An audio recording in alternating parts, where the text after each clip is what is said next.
Bismillahirrahmanirrahim. Selamat pagi ya sahabat kutilang anak simbok ya, sahabat anak simbok. Pagi ini ketemu lagi dengan anak simbok ya. Pagi ini kita akan berbagi tip ya. Kemarin ada beberapa subscriber ya yang bertanya bagaimana cara membedakan kutilang betina, kutilang jantan dan kutilang betina jika masih kecil ataupun masih muda ya teman-teman ya. Nah, ini kita punya 2 ekor muda ya. Ini kita beli dari Om Yokan ya teman-teman. Kita beli dari Om Yokan. Ini muda semua, itu yang disangkar juga muda, kita ambil kemarin. Nah, ini rusak paruhnya ya teman-teman. Paruhnya rusak karena dia di kandang besi yang gede. Ya dia namanya di kios ya, jadi dia kan banyak temennya, jadi saling berebut, kadang-kadang seperti itu rusak. Nanti ini kita akan urus, kita akan rawat nanti biar supaya dia numbuh lagi. Oke ya. Jadi seperti apa cara membedakan burung kutilang dan bagaimana cara kita memilih burung kutilang muda ya dari Om Yokan. Jadi tip dari kita itu seperti ini ya teman-teman. Jadi pertama yang kita harus perhatikan itu ketika dia masih di dalam box, ya teman-teman, masih di dalam box, masih di dalam sangkar, kita perhatikan tingkah laku gerak gerik dia sama rombongan di dalam box itu seperti apa ya. Ini pertama yang kita bahas dari jambul ya teman-teman. Ini dari jambul. Dari jambul ini kalau dia selalu aktif seperti ini, kalau dia masih di masih di Om Yokan, dia selalu aktif. Matanya melalap, matanya seperti melotot seperti itu ya teman-teman, matanya seperti melotot. Itu kalau tips kita. Ini matanya masih namanya masih muda, terus yang kedua dari segi paruh ya teman-teman, cari paruhnya yang dia itu ujungnya meruncing dan agak melengkung sedikit ujungnya ya teman-teman. Itu kalau kita pengen mencari yang jantan ya teman-teman, yang jantan meruncing. Dan jika ketemu dia, carilah yang paruhnya gede, terus usahakan lubang hidungnya itu dia tembus ya. Nah, seperti punya kita ini teman-teman. Biarpun kita milih masih muda banget ini, belum ada 1 tahun teman-teman, baru 3 bulanan ini paling. Nah, ini masih muda banget tapi udah sangar seperti ini mukanya.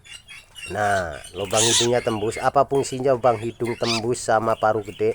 Dia kalau paruhnya gede, lubang hidungnya itu tembus, dia suara akan lebih lantang ya. Suara akan lebih lantang dan lebih keras. Dia cenderung suaranya lebih gede dibanding dengan yang burung-burung standaran ya. Memang kalau laki itu, burung kutilang laki itu enggak tergantung dari body ya. Body gede kecil, karena banyak juga ya yang bodinya kecil tapi dia laki, itu banyak ya teman-teman. Bodinya gede itu juga laki banyak ya. Ayamnya ini mau nyolong pisangnya teman-teman. Mau nyolong pisang. Nah, itu tadi kita bahas dari segi mata, paruh, jambul ya teman-teman. Nah, masih dari kepala kita perhatikan bewoknya, bawahnya ya teman-teman. Biarpun dia belum ganti bulu, ini kan bulunya baru ganti yang bagian leher ini ya. Ini bagian leher ini yang baru ganti nih. Nah, 1 2 ini. Nah, perhatikan dari bagian bewok bawah paruh, bawah dagu ya teman-teman. Nah, bawah dagu nih. Nah, ini dia bewokan ya teman-teman, bewokan. Biarpun masih kecil, dia masih muda, udah ketara bewoknya ya. Hitamnya dia bener-bener tembus keliling,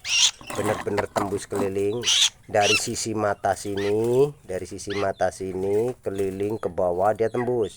Tapi kalau tip kita, kalau perempuan ini biasanya di sini mutus ya teman-teman, di sini putih, di bagian sisi paruh ini, lubang paruh pinggir ini dia putih. Nah, tapi kalau laki dia bewoknya nembus keliling seperti itu ya teman-teman.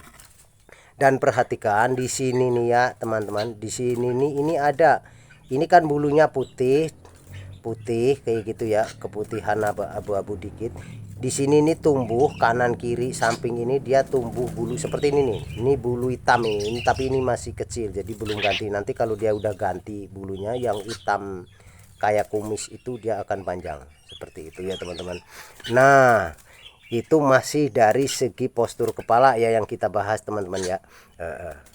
Ya, terus kita perhatikan dari segi kumis ya teman-teman, segi kumis. Ini kumis yang nempel di dekat dagu ini di dekat dagu ini nih.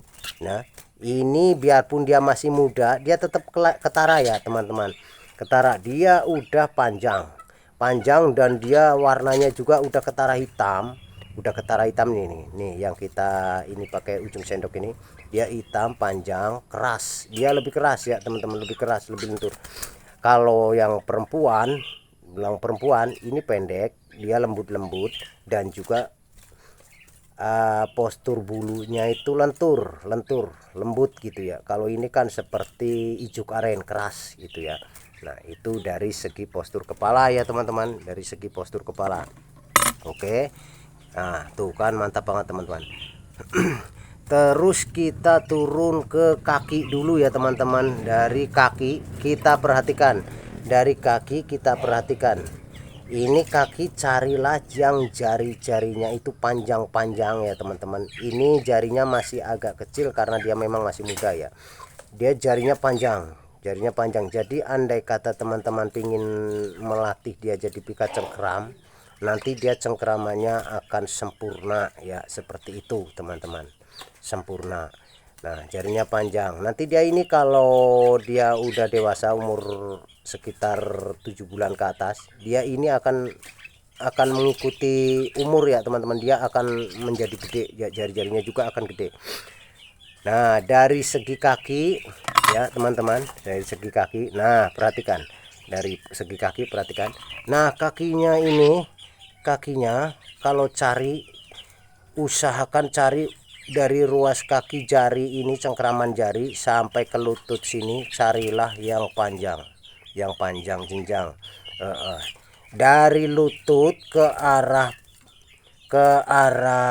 badan sini ya, ke arah pahanya badan sini, dia juga ketara panjang ya teman-teman. Tuh panjang tuh dari sini ke sini tuh. Nah, itu kalau mau yang benar-benar ya, tapi memang susah ya teman-teman, susah, kadang-kadang susah dicari ya. Dicari memang ya, kita harus teliti ya, karena kita akan ngingonnya itu lama ya teman-teman, lama. Minimal 1 tahun 9 bulan itu biasanya ya, 9 bulan udah bisa kita jadikan pikat ya. Banyak sih pikat yang masih muda umur 8 bulan juga dia udah poin banyak ya. Nah, itu dari segi kaki ya, kanan kirinya. Oke. Terus dari segi badan, kalau kita bisa ketemu ya dari segi badan, carilah yang badannya itu agak panjang ya teman-teman, agak panjang, memanjang seperti ini nih.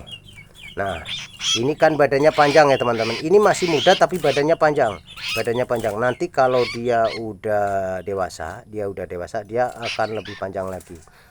Kalau masalah gede, badan gede dan kecilnya itu dia biasanya terbawa dari kebiasaan dia makan ya. Kalau dia makannya nutrisinya, vitaminnya selalu kuat, maka badan juga akan bisa menjadi gemuk gede ya. Jadi kalau postur badan gede kecilnya itu nggak jadi ukuran kalau kita ya, nggak jadi ukuran. Terus kita lari ke ekor ya teman-teman, ke ekor. Nah, ke ekor ini, ekornya, nah ini kan baru mulai numbuh ya teman-teman. Ini ekor muda, ini ekor muda baru numbuh 2 biji, udah rusak lagi. Kemarin bekasnya ya namanya disangkar gede di kios ya, kita cari. Nah, ini carilah ekornya, jika teman-teman nemu yang masih di kios itu ekornya udah numbuh, carilah yang ekornya itu selalu ngelidi. Misalnya seperti dia jangan selalu mekar, ngelidi seperti ujung sendok seperti ini. Carilah yang dia selalu menyatu seperti itu ya teman-teman. Taruhlah dia nggak mekar seperti itu. Jadi contoh burung yang dia benar-benar pemberani kalau kita ya teman-teman. Ekornya yang panjang kita belum bisa menentukan karena kadang-kadang namanya masih muda, dia masih rontok ya, belum bisa menentukan. Terus yang selanjutnya kita bahas tentang bulu sayap ya teman-teman. Bulu sayap. Nah, bulu sayap coba perhatikan teman-teman. Ini bulu sayap ini masih muda, belum ada yang ganti satupun. Bulu sayap ini ya, belum ada yang ganti satupun. Karena kita kalau mau mencetak mental itu, kalau ini memang benar-benar kalau ketemu dari yang benar-benar muda. Nah, belum ada yang ganti satupun ya teman-teman. Masih belum. Oh, satu ini teman-teman. Nah, ini nih baru ganti satu. Nah, carilah yang sayapnya ini kalau bisa benar-benar melewati sekitar 2-3 cm dari ujung pangkal ekor seperti ini. Ini ujung pasang ekor. Nah, ini pangkal ekor di sini. Ini melebihi sekitar 2 cm seperti itu. Jadi dia bulu sayap ujungnya panjang meruncing seperti itu, panjang ya teman-teman. Karena banyak yang burung sayapnya ini cuman sampai di sini, cuman menutup ujung pantat ya, seperti itu ya teman-teman. Nah, ini panjang, jadi nanti dia kalau sepengalaman saya burung yang seperti itu, dia burung yang kalau kita rantingin dia mau ngebuka sayap, menggaruda, dan dia suka kalau dipikat itu gini-gini ya, teret.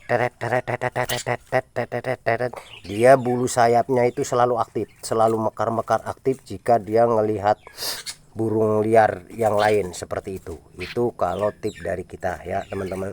Cuman banyak tip orang-orang berbagi, teman-teman kita yang lain senior para suhu yang berbagi itu ya intinya sama, cuman beda dari segi penjelasannya aja ya teman-teman. Oke, seperti itu teman-teman. Mudah-mudahan penjelasan dari kita mudah dimengerti ya teman-teman. Kita ada dua. Nah, itu yang satu masih kita taruh di sangkar. Masih tuh kepalanya dia agak darahan dikit ya teman-teman tuh. Karena terlalu dekat sama kita. Ini masih liar, baru kita ambil kemarin, jadi dia masih liar. Oke, seperti itu teman-teman. Mudah-mudahan bermanfaat ya tip dari kita tuh. Mantap teman-teman. Oke, mudah-mudahan abang yang kemarin bertanya nanti akan menonton video ini ya. Oke, terima kasih teman-teman atas dukungannya. Yang baru ketemu boleh ya, yang baru ketemu dengan channel Anak Simbo, mohon dukungannya ya, tombol like, komen, dan subscribe-nya ya, biar kita makin semangat untuk berbagi tip-tip dan berbagi hiburan tentang burung kutilang ya teman-teman. Oke, salam kicauannya dari Anak Simbo ya, dari Pringsewu Lampung. Terima kasih. Assalamualaikum warahmatullahi wabarakatuh.